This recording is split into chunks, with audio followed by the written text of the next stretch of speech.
2025-26 സാമ്പത്തിക വർഷത്തേക്കുള്ള ഇന്ത്യയുടെ പൊതു ബജറ്റ് ഫെബ്രുവരി 1 കേന്ദ്ര ധനമന്ത്രി നിർമ്മല സീതാരാമൻ അവതരിപ്പിക്കുകയാണ്. രാജ്യത്തിൻ്റെ സാമ്പത്തിക വളർച്ച ത്വരിതപ്പെടുത്തുന്ന പ്രഖ്യാപനങ്ങളും തീരുമാനങ്ങളും ബജറ്റിലുണ്ടാകുമെന്നാണ് വിപണിയും നിക്ഷേപകരും പ്രതീക്ഷിക്കുന്നത്.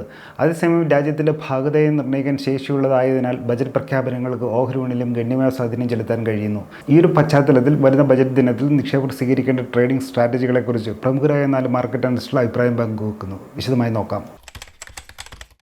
പ്രതികൂല ആഗോള ഘടകങ്ങളുടെ പശ്ചാത്തലത്തിൽ നിക്ഷേപകരും ട്രേഡർമാരും ജാഗ്രതാപൂർണ്ണമായ സമീപനം സ്വീകരിക്കണമെന്ന് പ്രമുഖ ബ്രോക്കറേജ് സ്ഥാപനമായ കൊടക് സെക്യൂരിറ്റീസിൻ്റെ ഇക്വിറ്റി വിഭാഗം റിസർച്ച് തലവൻ ശ്രീകാന്ത് ചൗഹാൻ സൂചിപ്പിച്ചു.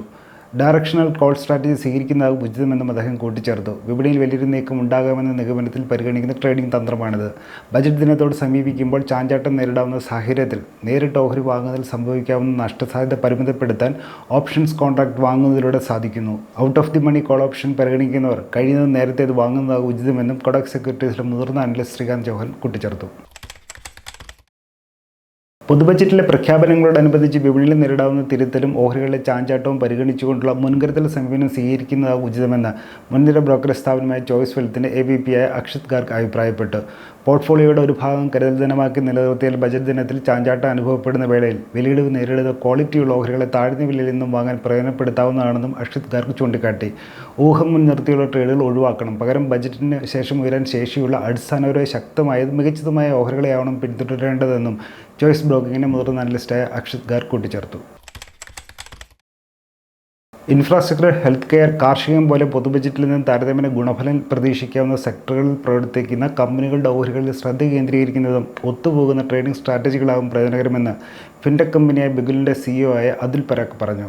അതേപോലെ വിപണിയിൽ സംഭവിക്കാവുന്ന അപ്രതീക്ഷിത ചാഞ്ചാട്ടങ്ങളെ തുടർന്ന് ട്രേഡിംഗിൽ സംഭവിക്കാവുന്ന നഷ്ടം പരിമിതപ്പെടുത്താൻ സഹായിക്കുന്ന സ്റ്റോപ്പ് ലോസ് പോലുള്ള റിസ്ക് മാനേജ്മെൻറ്റ് തന്ത്രങ്ങൾ നിക്ഷേപകർ പരിഗണിക്കണമെന്നും ബിഗുലിൻ്റെ മേധാവി കൂടിയായ അതുൽ പരാഗ് വ്യക്തമാക്കി. കഴിഞ്ഞ 14 വർഷങ്ങളിൽ പൊതുബജറ്റ് അവതരിപ്പിച്ച ദിനങ്ങളിൽ 12 തവണയും NSEയുടെ അടിസ്ഥാന സൂചികയായ നിഫ്റ്റിയിൽ 2 മുതൽ 3% വരെയുള്ള നീക്കങ്ങൾ പ്രകടമായിട്ടുണ്ടെന്ന് ഫോൺപേയുടെ ഡിസ്കൗണ്ട് ബ്രോക്കിംഗ് പ്ലാറ്റ്ഫോമായ ഷെയർമാർക്കറ്റിൻ്റെ CEO ആയ സുജിത് മോദി ചൂണ്ടിക്കാട്ടി. വിപണിയിലെ ചാഞ്ചാട്ടത്തിൻ്റെ തോതളക്കുന്ന സൂചികയായ ഇന്ത്യ വിക്സ് ബജറ്റ് ദിനത്തിന് മുന്നോടിയായി വർദ്ധിക്കുന്നതും തുടർന്ന് ബജറ്റ് പ്രഖ്യാപനത്തോടെ താഴേക്ക് വരുന്ന പ്രവണതയുമുണ്ടെന്നും അദ്ദേഹം ചൂണ്ടിക്കാട്ടി. ഭാവിയിൽ വിപണിയിൽ നേരിടാവുന്ന ചാഞ്ചാട്ടത്തിന് അനുമാനത്തെ സൂചിപ്പിക്കുന്ന ഇംപ്ലൈഡ് വോളറ്റിലിറ്റിയുടെ മാറ്റത്തിലൂടെ ഓപ്ഷൻസ് വിലയിൽ സംഭവിക്കാവുന്ന മാറ്റത്തിൻ്റെ തോതളക്കുന്ന വേഗയെ അടിസ്ഥാനമാക്കിയുള്ള ട്രേഡിംഗ് തന്ത്രം അഥവാ ഇംപ്ലൈഡ് വോളറ്റാലിറ്റി വേഗ സ്ട്രാറ്റജി സ്വീകരിക്കുന്നതാകും ഉചിതമെന്നും ഷെയർമാർക്കറ്റിൻ്റെ മുതിർന്ന അനലിസ്റ്റ് കൂടിയ സുജിത് മോദി വ്യക്തമാക്കി. മേൽ സൂചിപ്പിച്ച വിവരം പഠനാവശ്യാർത്ഥം പങ്കുവച്ചാണ്. ഇത് നിക്ഷേപ സംബന്ധമായ തീരുമാനം എടുക്കുന്നതിനായുള്ള നിർദ്ദേശമോ ഉപദേശമോ അല്ല.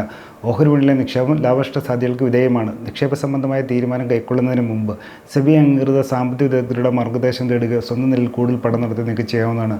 കൂടുതൽ വാർത്തകൾക്കും വിശേഷങ്ങൾക്കും ET മലയാളം ഫോളോ സബ്സ്ക്രൈബ് ചെയ്യുക. മറ്റൊരു വിഷയമായി വീണ്ടും കാണാം.